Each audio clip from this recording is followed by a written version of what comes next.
My fiance and I postponed our wedding in 1990. We were getting stressed and needed a vacation. We lived on the Big Island in Hawaii, so naturally, we went to the mainland. We did not have much money, so we rented a car, bought a tent, and decided to try to visit and camp in as many state and national parks in the western US as we could. We were driving in the middle of nowhere on our way to Yellowstone. It was a desert-like area we were driving through, and it was the end of September and very hot. We saw an old building from far away on the road and decided to take a break to explore it. As we approached the building, we could hear flies and something smelling really bad. We opened the door, and it was like a big open farm building. The walls and metal roof were splattered in blood. Everywhere we looked, there were bodies, parts of elks. I am from the islands, but my fiance was from Northern California and familiar with wildlife. He said they were elk bodies. They must have been there for at least a while, and there was like 50 or more of them in there. It was so strange. They looked like they were torn apart. Pieces of meat were flung and hung all over inside the building. I freaked out and started to cry. The smell and sights were overwhelming.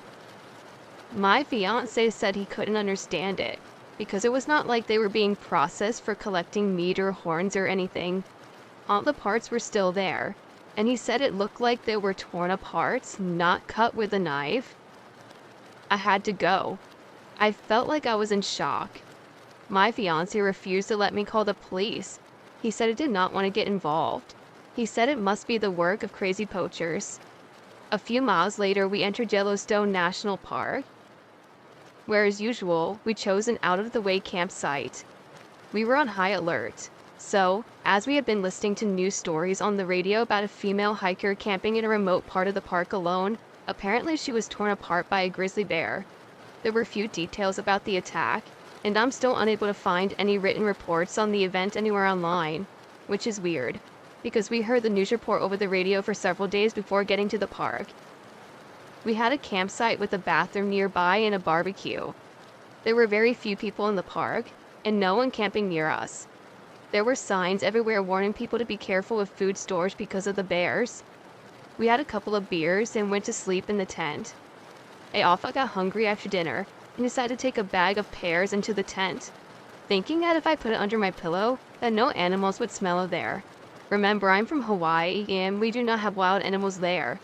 There are no bears, skunks, possums, squirrels, chipmunks, armadillos, wolverines, elks, lions, or snakes. We do have deer and boar in the mountains introduced by European hunters like 100 years ago, though. I fell asleep, pears snugly under my pillow. I was awakened by an immense weight on my upper right side of my chest and my entire right arm and right side of my torso, down to my hip. My first thought was, bear. There's a bear on top of me wanting my pears. But as the second developed into minutes, and the minutes turned into hours, this immense weight not once ever moved, nor did it shift, or twitch, or even make a single sound. In the first second, I decided not to move or make any noise, and definitely not awaken my boyfriend, who was soundly sleeping to my left. I felt myself beginning to panic, thinking that it had to be a bear, attracted by the smell of my pears. But as time dragged by, I realized that if this were a wild animal, and it was literally on top of me inches away from the fruit, that it would have pawed outside the tent to get to, or at least shifted, moved, or snorted. But, to me, I felt like the car was parked on the upper right half of my body. It was just being so still. It was so heavy and unmoving. What was the weirdest aspect, besides it being a massive, unmoving, totally science something, is that it was warm. This flurry of thoughts and confusions literally dragged on for hours. I became so terrified and overwhelmed. I knew whatever was sitting, standing, or laying, or parked, or whatever next to me would not have been of this world. Once after all of those hours of trying not to breathe heavily, panicking, or even twitch a muscle, I passed out cold from sheer terror, and my mind and body just shut down. I totally understand now how or why when people see a cryptid or monster they faint and or lose bowel control. The big difference with me is that I could not see it, I could only feel it.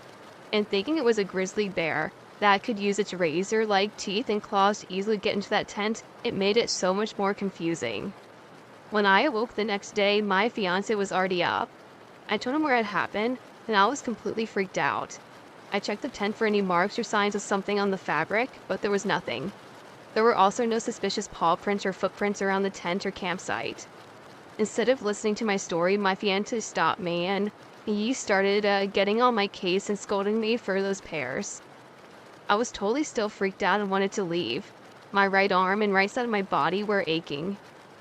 That was not a dream, nor was it sleep paralysis. I have never been that terrified all my life. Never before or since that happened. I told the story to an experienced Sasquatch researcher. He said these types of tent antics are pretty common with juvenile Sasquatch. He said many researchers and witnesses believe that Sasquatch can actually see through the tent fabric somehow and enjoy harassing campers.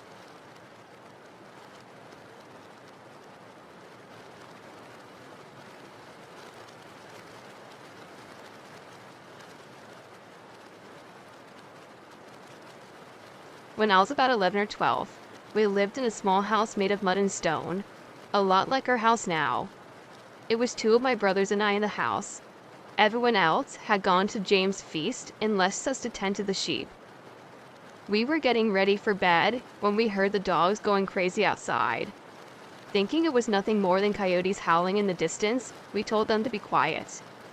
We began to drift off into sleep, and the dogs would not shut up. Somehow, I was able to fall asleep for a few hours. Then I woke up very late in the night. It was very quiet and still in the house, save for my brother snoring and breathing.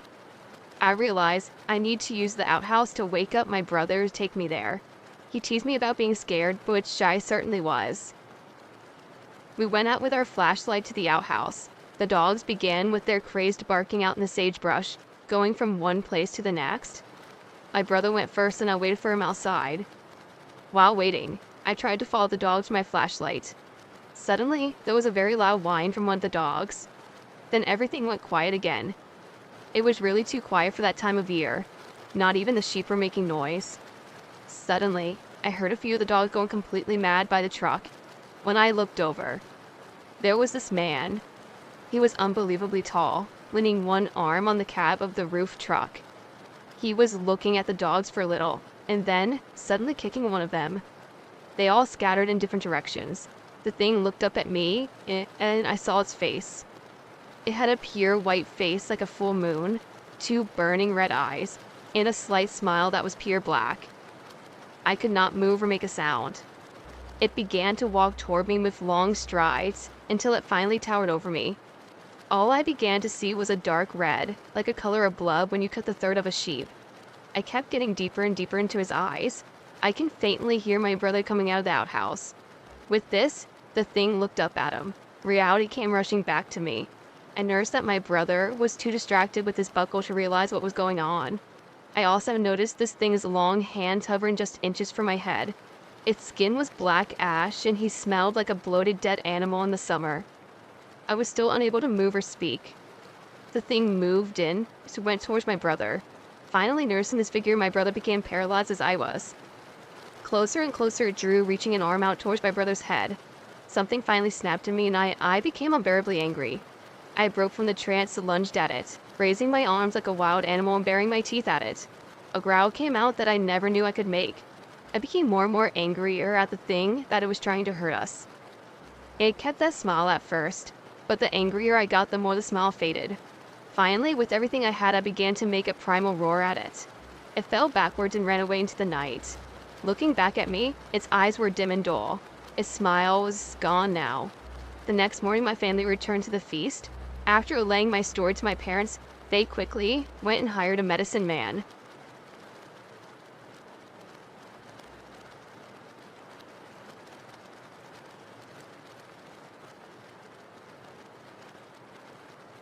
So, first some background is required.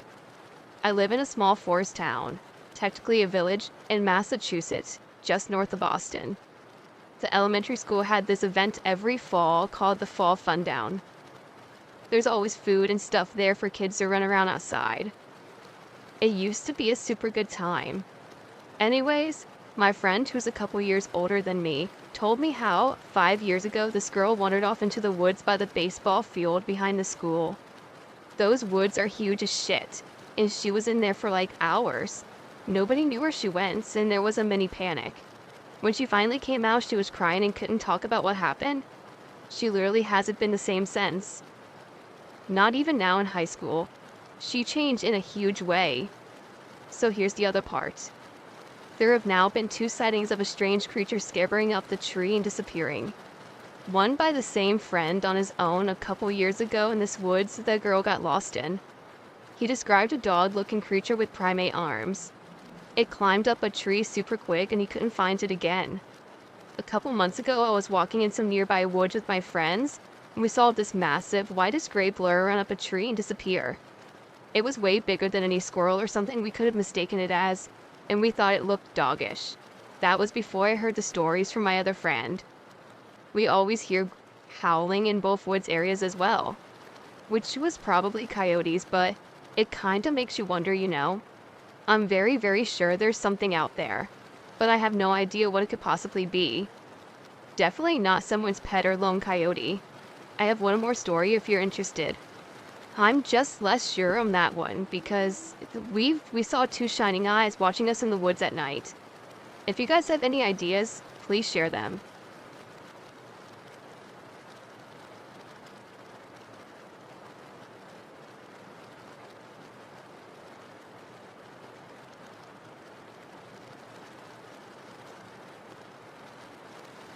I'd love to tell you about an unsettling experience I had about 4 years ago in the fall. I was born in and still live in Lewisberry, Pennsylvania. My younger years were spent back near the old observatory, around Moores Mountain Road and Observatory Drive. Even then, I could sense that the area was a little off. The woods were just not quite right. Open fields seemed eerie and the roads never seemed to go to the exact places you thought they did. Moores Mountain Church boasted Spook Hollow, which was a logging road that just kinda petered out and reeked of being creepy. But let's get to the present. Most nights than not, I will drive down to New Cumberland for a cold beer and some darts, and one night in October 2012 was no different. On the return trip, not long after midnight, I was on Route 382 headed east towards Lewisberry. As I was approaching John Brenneman's place up on the right, just before Brenneman Drive, I saw someone walking towards me along the side of the road. True, it was late, but it was rather mild for October, so it wasn't out of question for someone walking on the side of the road. What was odd is that he was quite tall, 6'6" or taller, and really, really thin. In the few seconds that I was looking at him or it, I noticed that he or it was either limping or having trouble walking. It seemed to be dressed all in black with black pants and a tight black trench coat. Very, very dark skin and short, dark hair. As I debated slowing down, maybe someone had an accident, he dropped down to all fours and quickly scampered across the road in front of me. It has this face that was, as I said, coal black with a cross between human and canine. And then it was gone. When I got home, I hadn't really thought about it much until the next day or two. It really started to give me some creeps. I didn't say anything to anyone for a few days and then told a few close friends. Being self-employed and fearing decision that I was going to get some kind of bad reputation, I was reluctant to talk about it. Although I had always been an enthusiast of the paranormal, cryptozoology, ghosts, and the like, I have always been such a die-hard skeptic. I can't explain what I saw or begin to postulate what it was. I only know that I saw something, and it creeps me out to this day. I did some research and the closest thing I came to was like the Texas stilt walker.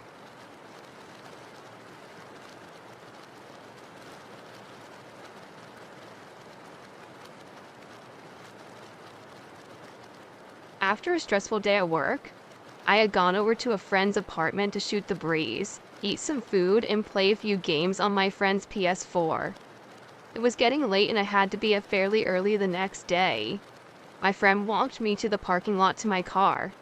There was no one else in the parking lot, just us two. As I was unlocking my car, a dog walked out from the side of a nearby building, about 25 feet away. It came fully into view and stopped to look at us. It was a little bigger than a standard Great Dane. It was all black with long hair that appeared to be falling out in clumps.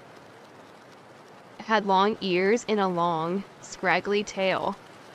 I remember making eye contact with it. It had dark maroon-colored eyes, and in the moment we locked eyes, it smiled at us. But instead of a dog's lips going up and back, the lips went slightly sideways and I saw white, human teeth.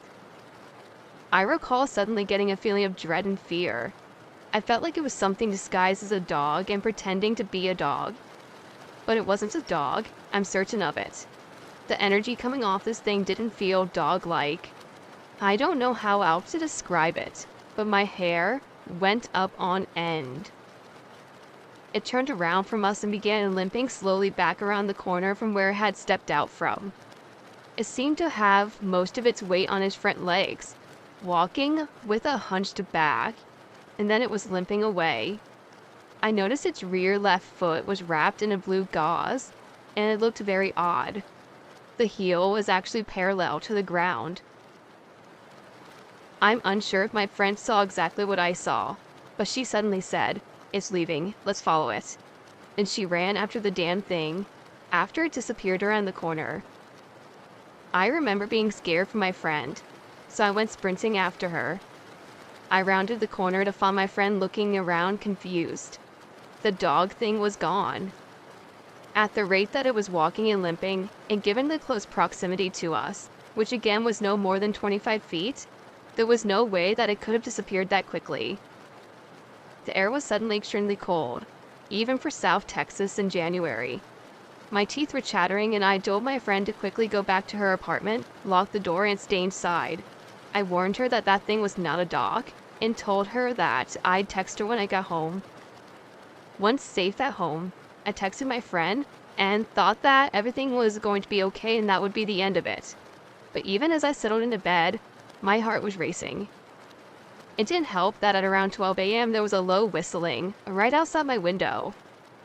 My neighbor's house isn't too far from mine, but they're good people and there is no logical reason for them to be that close to my window at night whistling. I didn't make any indication that I was aware of the whistling.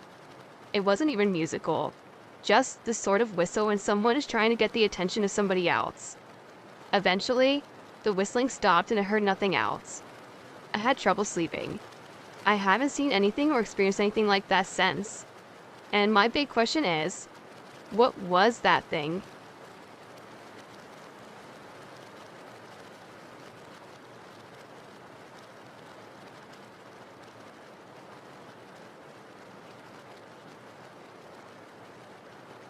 So my story isn't a typical story, and I'm not sure how to categorize it other than folklore or maybe cryptid.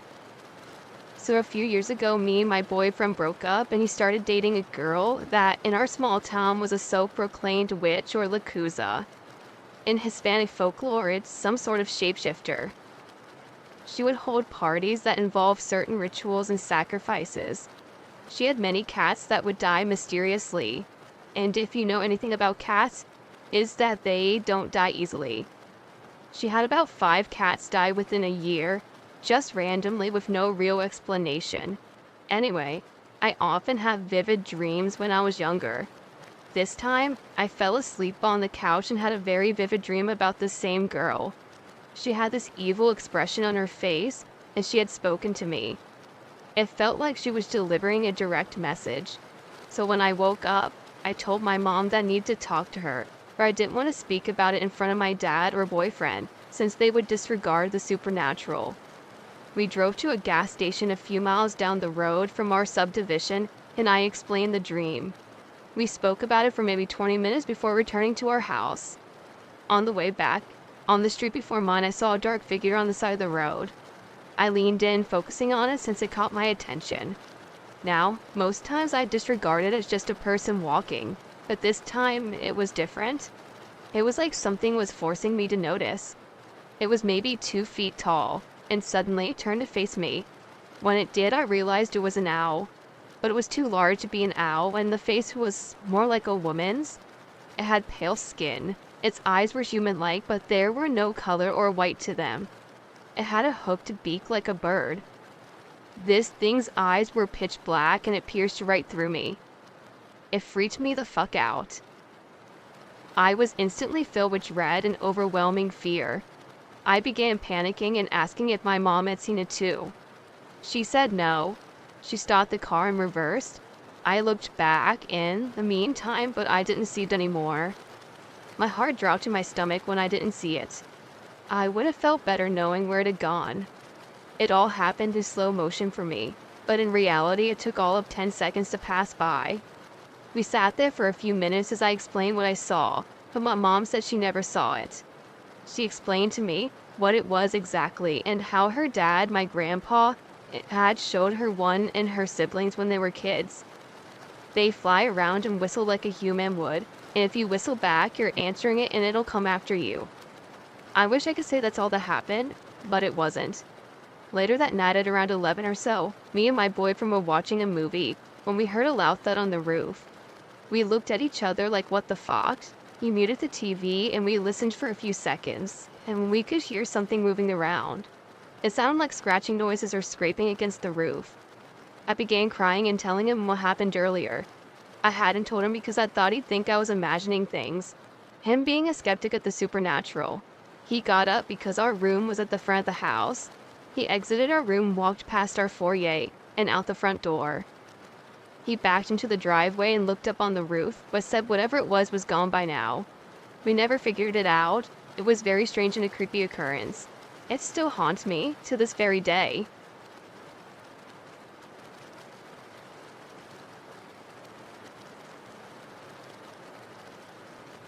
I don't tell this very often, as it makes me look like a nutcase. Well, my name is Ross, and I'm from the UK.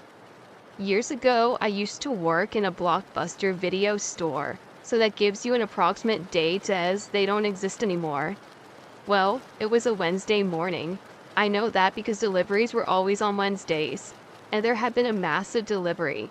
The store wasn't large, so the whole place looked like a child's giant box fort. There was only me and another girl in the store. Let's call her Claire, as I don't think she'd like me using her real name. She went out back to pack some of the delivery. I was behind the counter unpacking games and getting them processed for rentals. I'd been kneeling down for about a half hour sorting discs when I looked up to see something on the counter. There was what I could only describe as a goblet. It was about 3 feet high and hard to see or explain. What I mean is, you know when you are laying on the grass on a sunny day and someone comes and stands with the sun behind you to talk to you and they're in darkness fringed by light? Well, it was like that. From what I could see, it was long, thin, and red, with small wings and tiny pinch-nosed glasses. It was writing in a little book while it's looking at me. It looked like one of the goblins from Labyrinth crossed with one of the devils from Jim Henson's The Storyteller. My heart jumped into my throat. I nearly threw up and felt like passing out. My pulse was so high, my head was about to explode.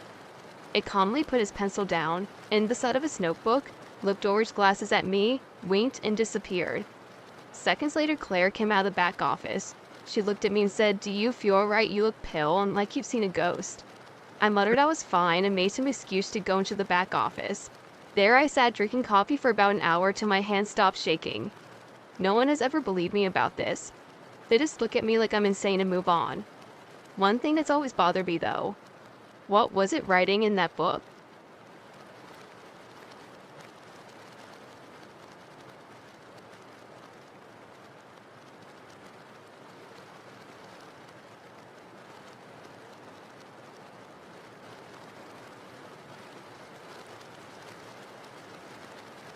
For a couple of months, I was hanging out with an online community that often had lots of anonymous users and registered users speak about paranormal experiences, being scared and asking for advice. Obviously, some were intentionally fake, and some were real or the user thought it was real. Most of the topics were about I think this person might be a werewolf vampire, etc., etc. Or I think I saw a shadow person, fairies, ghosts, and Slender Man. I often tried my best to give realistic explanations, while at the same time giving them suggestions for what they claimed was 100% true. So quite often, I researched common complaints to find out more about the supposed monsters or creatures.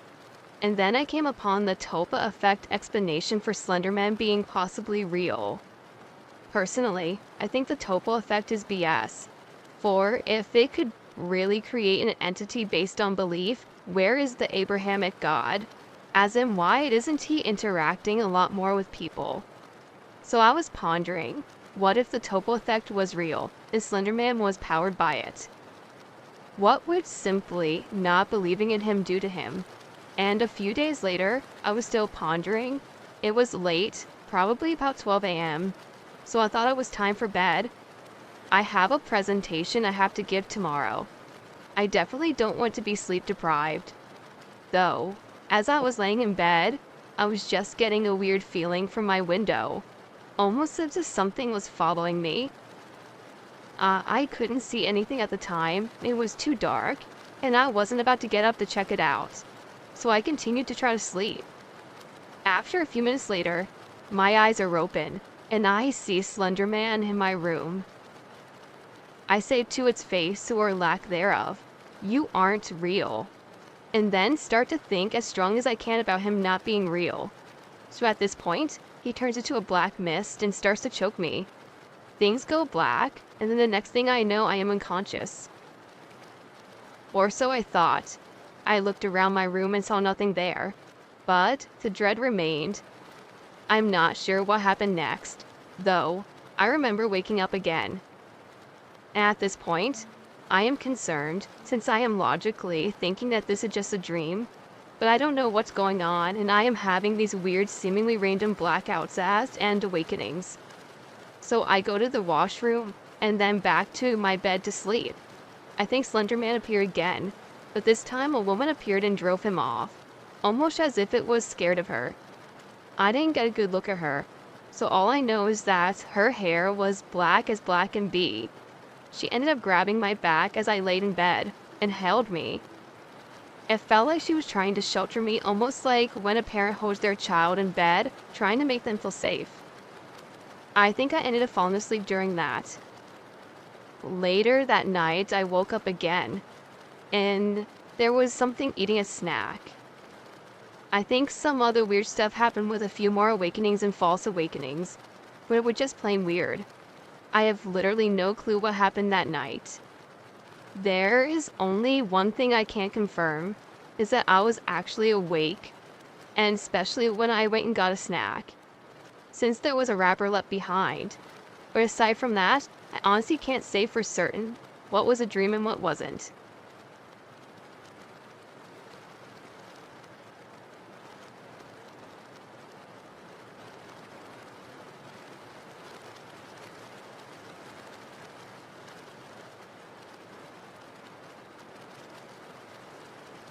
I live on an acreage, and to get home, I have to drive down the main road past farms, subdivisions, and other acreages.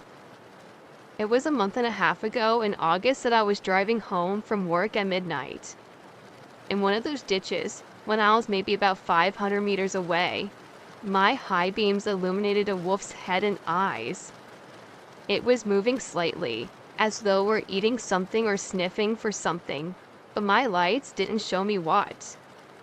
We have coyotes out where we live, and everyone has dogs, but the coyotes are too cowardly to be that close to the road, and a few people let their dogs roam loose at night.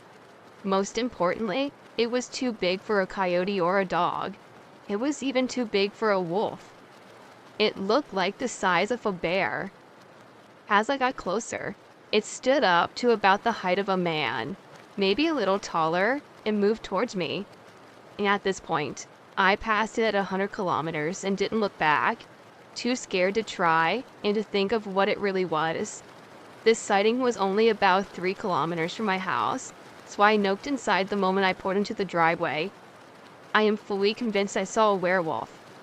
The location was in the middle of Alberta in Strathcona County, which is east of Edmonton.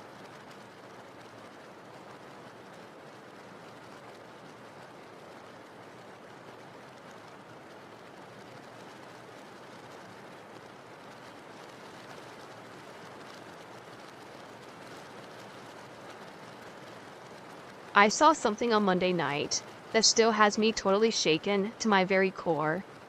I have always loved nature. I love the woods. I love hiking and camping, fishing, and everything else. I'm really into mycology, so I'm out looking for mushrooms and various types of fungus whenever I get the chance. The weather was absolutely beautiful on Monday for this time of year, so towards the evening time, I decided to round up some of my walleye gear and head down to an old train trestle crossing on the Mahoning River in Niles, Ohio.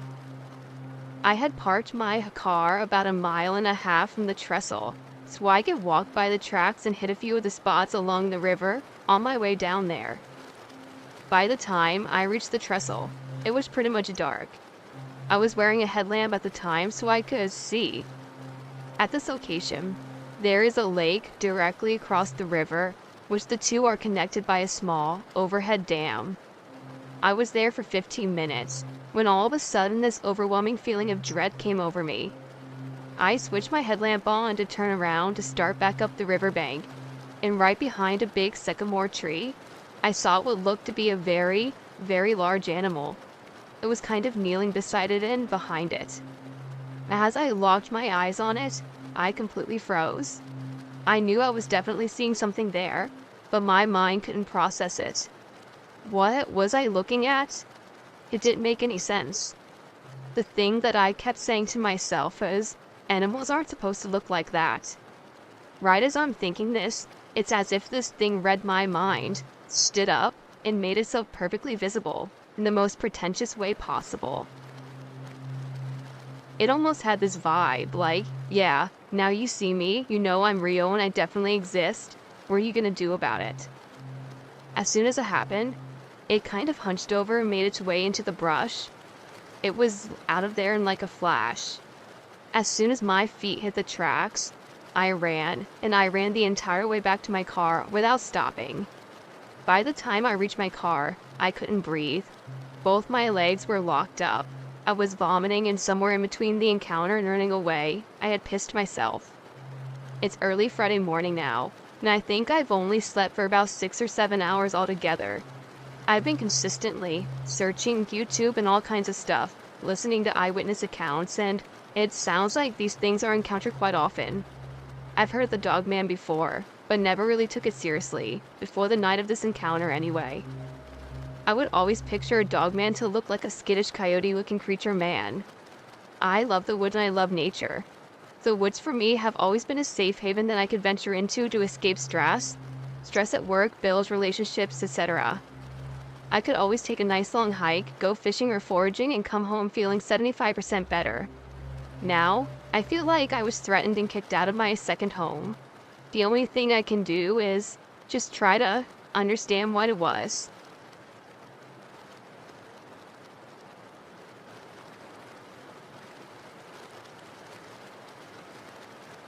I am open to a lot of things, and was not at all skeptical when my friend told me that she saw a shapeshifter on the local reservation near where she lives.